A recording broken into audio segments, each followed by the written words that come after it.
মা, কড়াতে এত ফটফট করে আওয়াজ হচ্ছে, কি ভাজছো গো?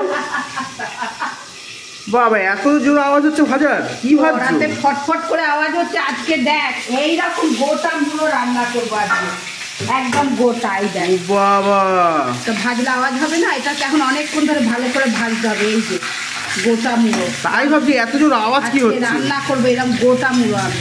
এটা হাফ করে সেটা গোটা দেখ, বন্ধুদের দেখা এটা বড় করে